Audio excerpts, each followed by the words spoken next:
from the studios of Farm Journal Broadcast.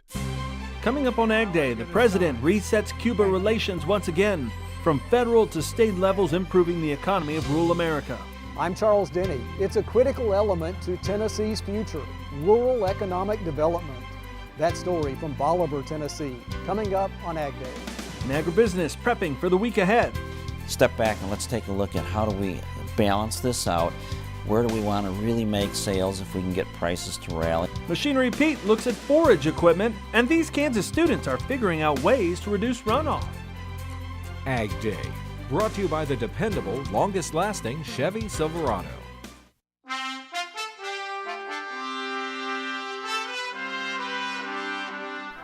Good morning, I'm Clinton Griffiths. The American Farm Bureau is urging the president to exercise caution when he rolls out new rules and restrictions when it comes to doing business with Cuba. President Trump announcing a series of changes to the Obama-era Cuba policy, which eased tourism and trade restrictions that have been in place for 50 years. The president challenging the Cuban government to negotiate a better deal. The president says his revised Cuba policy is aimed at halting the flow of U.S. cash to the country's military and security services while maintaining diplomatic relations. American Farm Bureau President Zippy Duvall saying in a statement, we should be doing more, not less, to encourage U.S. agricultural exports to Cuba. Our farmers and ranchers and the Cuban people would benefit from increased sales of high-quality American-grown food and feed. Duvall went on to say, as we cope with the biggest drop in farm prices in decades, we need to be opening up markets for American farm goods, not sending signals that might lead to less access. Now, on the mega merger front, DuPont and Dow Chemical getting the green light from the Department of Justice. They had already agreed to divest portions of their businesses. The merger currently has approvals in the U.S., Europe, Brazil, and China. They hope to finish the deal in August and spin off into separate businesses within the next 18 months. A giant of e-commerce stunned the business world Friday when Amazon announced it's buying Whole Foods and its brick-and-mortar stores. It's a deal valued at $13.7 billion. Amazon already offers grocery delivery services in 5 markets, but the Whole Foods purchase would let it expand to many more. Amazon also offering grocery shipments elsewhere, but that's tough with perishable foods.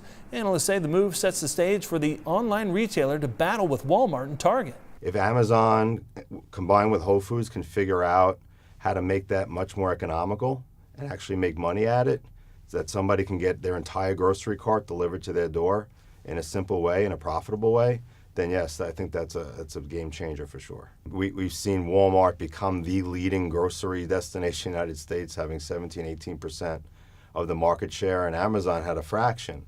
And now overnight, by combining with Whole Foods, they're suddenly one of the top 10 retailers of grocery in the United States overnight. So for them, I think it's part of their long-term strategy to continue to put pressure on the Walmarts and the Targets and the Costcos. Whole Foods will keep operating stores under its name. In an email to customers, Whole Foods said it will maintain the same standards under Amazon, including bans on artificial flavors and colors and antibiotics in hens producing its eggs. But Amazon should be able to bring cost-cutting technologies such as robots to move inventory around when the company gets a better picture of customers by marrying data from Amazon and Whole Foods loyalty programs. One of the President Trump's campaign messages that helped him get elected was his promise to improve the economy for rural Americans. To do so, the president signed an executive order in April to create the Interagency Task Force on Agriculture and Rural Prosperity. The task force met for the first time Thursday. It's made up mostly of cabinet secretaries in the Trump administration.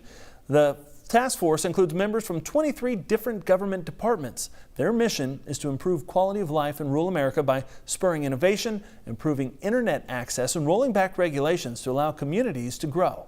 USDA Secretary Sonny Perdue chairs the group. And while not directly connected to the Farm Bill, Perdue says there could be some benefits to that legislation. I think the work that we do here can be informative and consultative with going forward in the Farm Bill. This is not necessarily a Farm Bill specific task force or interagency working group, but I think the things that we hear can inform the Farm Bill regarding safety nets and other types of things that can help in that regard. To stress the importance of rural development, Perdue named Ann Hazlett his assistant to the Secretary for Rural Development. Hazlett is seen here to the right of Perdue at the interagency meeting. With Perdue's reorganization, Hazlett's position replaces an undersecretary post, which would have required Senate confirmation. The interagency has 180 days to develop a plan and submit it to the president.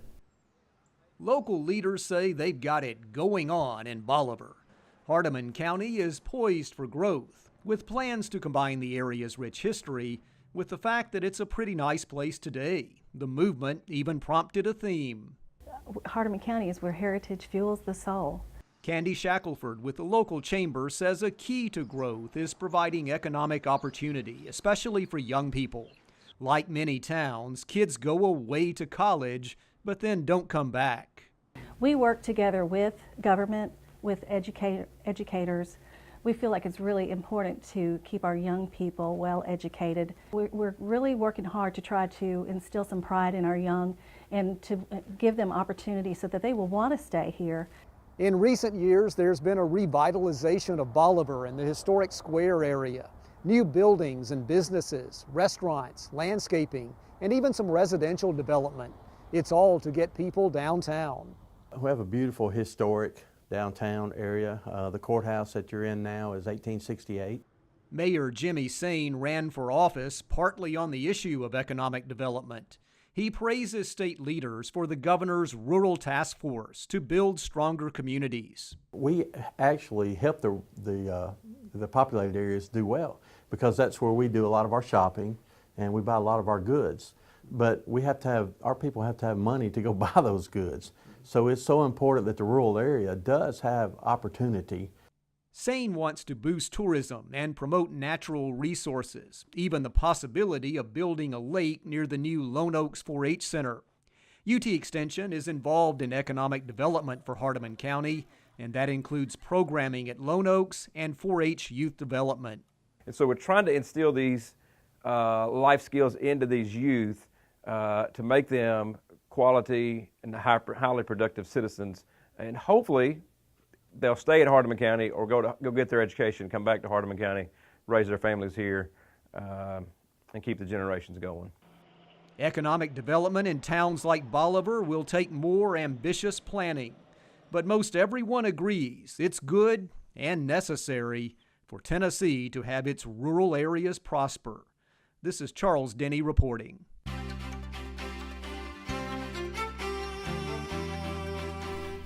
Let's get a check in your first look at farm country weather. Mike Hoffman joins us today for crop comments. Good morning, Mike. Good morning, Clinton. Our first photo comes from southwestern Kansas. Wheat harvest is underway, but the corn is getting thirsty after hot, dry winds. USDA is releasing its latest crop progress report later this afternoon. And Adam Kasner in Carrollton, Missouri says the corn is growing rapidly in his area, but is still in need of a drink. The drought monitor says more than half of the Show Me state is in no drought. However, nearly 24% is considered abnormally dry. Now, taking a look at the jet stream, you can see a trough is developing in the east and the ridge out west. That means we're going to kind of flip-flop a little bit of that heat. We'll talk more about that coming up with my forecast. But first, here are some hometown temps. This is Machinery Pete, inviting you to check out my new website, machinerypete.com. Offering farmers tens of thousands of used equipment listings to search, let Machinery Pete help you find and value your next piece of used equipment. Next in agribusiness, we'll see how last week ended and prepare you for the week ahead in the grain markets. And from swathers to balers, farmers are looking for deals on hay, forage equipment. Machinery Pete will tell us about some recent sales. Plus, we head in the country to Kansas, where college students are coming up with award-winning plans to prevent flood damage. Get the roots your crops need by getting Radiate first. Visit lovelandproducts.com/radiate. See your CPS dealer today.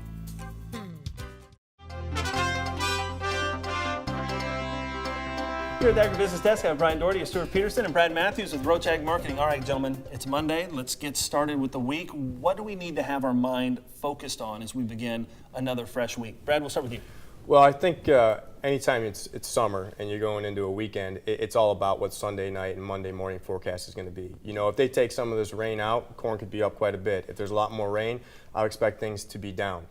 Big picture, we still have a lot to get through. So you got to get through the June 30th report, which I think could be friendly to corn. I think acres need to come down, as well as we still got to get through all of July weather. The crop's 2 to 3 weeks behind, so really July weather is what's really going to matter. So there's going to be more opportunities. So if we are down because there's a little bit more rain, I wouldn't panic. To me, there's going to be multiple opportunities throughout the summer. Yeah. What about you? You know, again, we'll get another condition update. We'll take a look at these markets. What do you think? Well, it's been a long spring for a lot of your listeners and watchers. Still going for some people. Yeah, and replant and spraying. Now it's time to really kind of step back and look macro at this big picture and think about marketing. Think about what happens. Run your different scenarios. Where do we actually want to make sales? Farmers have been so engrossed in wearing the production hat. Step back and let's take a look at how do we balance this out. Where do we want to really make sales if we can get prices to rally? How much do we want to store? Start thinking about all of those things. And that old crop you've still got in the bin, think about how you want to keep moving that or getting rid of that, or at what point and what time. So it's a planning time is my point. The markets are going to get volatile. It's weather driven, up or down. And if you're ready for it, it'll be easier. Yeah, and do you think this is a weather market? Are we kind of standing in the throes of it, or are we at the front end of this weather market? To me, we're in a weather market. We might be at the front end of it in corn, but it started several weeks ago in wheat, and wheat's been dragging corn. So we've been in a weather market in wheat. We're still in a weather market in spring wheat, and yes, I believe we're in a weather market in corn as well. Yeah, what do you think? For sure. All bets are off after June 15th. So that's June 15th, August 15th, expect anything. So run those different scenarios, how you want to plan for that. If we hit certain levels, how much to sell, when to sell. The biggest issue last year was we ran into this window here, and prices were looking pretty good. There was all this forecast for hot and dry. The hot came, but the rain came with it. Prices tumbled, and a lot of people were held too much inventory over, as well as lack of new crop pricing. So think about that as well as you plan ahead. It can turn pretty fast. Thank you both for being here and kicking us off this week. We'll be back with more Ag Day in just a minute. To talk with an expert one-on-one, call Roach Ag Marketing, toll free at 800-374-0049. To discuss marketing strategies, call 800-334-9779 or visit stewartpeterson.com.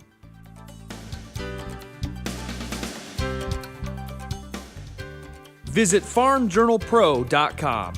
Trusted analysis, professional insight. farmjournalpro.com.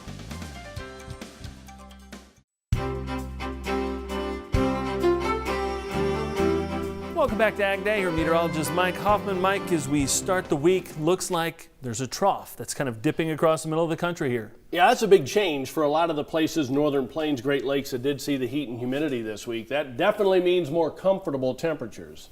But it also means the heat builds even more in the western states as long as that ridge is where it is. Now, there are going to be some storm systems moving through this trough, and some of those could get interesting with some pretty decent areas of rain as we head through the week. We'll show you some of those above normal areas we expect. There's Wednesday, still a good trough in the eastern Great Lakes, another piece of energy coming back into North Dakota. That digs into the trough again through the Great Lakes. So you can see really most of this week for the northeast quadrant of the country, it's kind of a cooler than normal weather pattern, definitely a lot different than we saw last week. And you can see as we head into the following weekend, still the trough into the northeast as we head into next Monday, but the ridge is trying to come a little farther east, and that'll start to bring some of that heat back to at least the western plains as we head through next weekend. And taking a look at temperatures this week, this takes us through the end of the week. We're going below normal for North Dakota, Minnesota, and then most of the Great Lakes and Ohio Valley and the western portions of New England.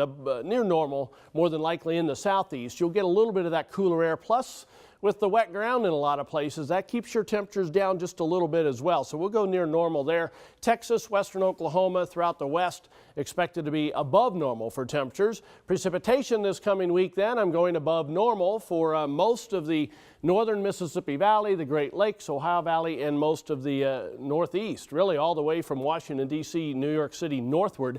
Near normal for the southeast, and then below normal. In fact, a lot of this area may not get much rain at all, especially in the southwestern portions of the country, but much of Texas into Arkansas, Kansas, and all the way up through the northern Rockies and the western portions of Canada looking below normal as far as precipitation goes this week. Here's my 30-day outlook then for temperatures. This is overall for basically the last week and a half of June and right through the first 2/3 of July. Below normal temperatures I'm expecting for most of the Gulf Coast area. Now there's a couple of reasons for that. The main one is I expect it to be wetter than normal, and there's a decent chance to see 1 or 2 tropical systems in the Gulf of Mexico at some point, so we'll be watching that. But from Minnesota back through Southern California, most of the Southwest above normal temperatures. 30-day outlook for precipitation, there's that above normal for the Gulf Coast. I'm extending that up to about the Ohio River Valley, parts of the Mid-Atlantic, and then below normal for the Western Plains, Eastern Rockies, all the way down into northwestern portions of Mexico. That's a look across the country. Now let's take a look at some local forecasts. First of all, we'll head to Lyman, Colorado. Lots of sunshine and warmer today, high temperature of 83 degrees. Jefferson City, Missouri, a good deal of sunshine and less humid, high around 84. And finally, Salisbury, Maryland, cloudy. A couple of showers and a thunderstorm are likely, high of 85. Machinery Pete joins us next to discuss forage equipment and some recent auction trends. And a flood of ideas to help control runoff earns top honors. So how can you help? The Howard G. Buffett Foundation has pledged to match up to $1 million in relief. You can learn more at wildfirerelieffund.org.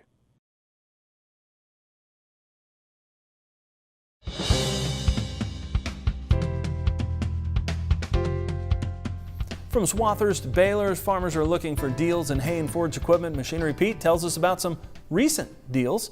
Greg? Well, folks, last week I was in central Missouri. We were down filming with a dealer there with 11 locations. And we're talking about the used market. And they said, Pete, used combine market's been very strong, particularly one model series older. We've had a lot of activity with new and used planters. Small to mid-size horsepower tractors been very active. Now they indicated the one tough spot has been with used hay and forage equipment. And I found that interesting because I'm kind of seeing the same thing on my end. Now, just in the last 30 days at machinerypete.com, we've seen a 23.7% increase in the number of used hay and forage items listed for sale. And I'm seeing this mirrored on the auction market. Now, we could look at a common baler, like a New Holland BR 7090. And halfway through the year here, we're on pace to see a 31.4% increase in the number of them sold this year. Auction pricing down just a little bit. We could look at a swather, say a Mecdon M155, average auction sale price so far this year down 8.6% to $87,471. So again, folks, I think now is a great time to be looking to buy, and I think the farm audience is on this because in just the last 30 days, we've seen a 30.3% increase in the number of searches to used hay and forage equipment items. So again, keep your eyes open on the auction market and call your local dealers. There's some good deals to be had right now. Up next, college students put their classroom knowledge to the test to prevent flooding in the country after the break. We're pitching in to help our neighbors, and you can join us. Go to wildfirerelieffund.org to learn more.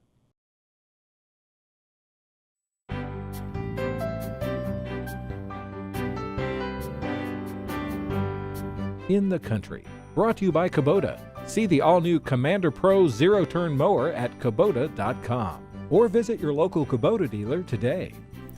The average annual precipitation in Manhattan, Kansas is about 35 inches, and there are plenty of years when it's a lot less than that. But when it does hit hard, you need to know how to control the runoff. Students in the Biological and Agricultural Engineering program at Kansas State University are looking for ways to control stormwater runoff on campus.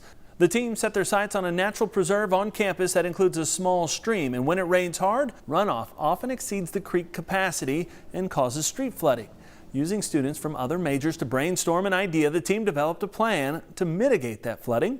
There's such a value in bringing together a diverse group of people who have all sorts of different backgrounds, and each of us was really able to take a part of this project and make it our own. So we had engineers who developed the kind of overall flow plan and stormwater design of this, and we had landscape architects who made everything beautiful and really engaging for the public. And then we had agronomists and entomologists who helped to inform some of the ecology of this site.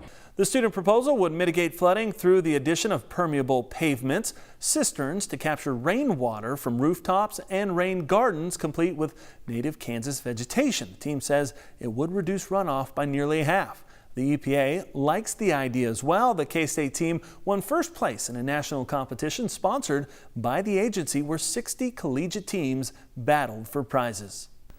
And that's all the time we have this morning. We're sure glad you tuned in. Started your week with us. For Mike Hoffman and all of us here at Agday, I'm Clinton Griffiths. Have a great day in farm country. Agday is powered by Ram Trucks, America's longest lasting pickups.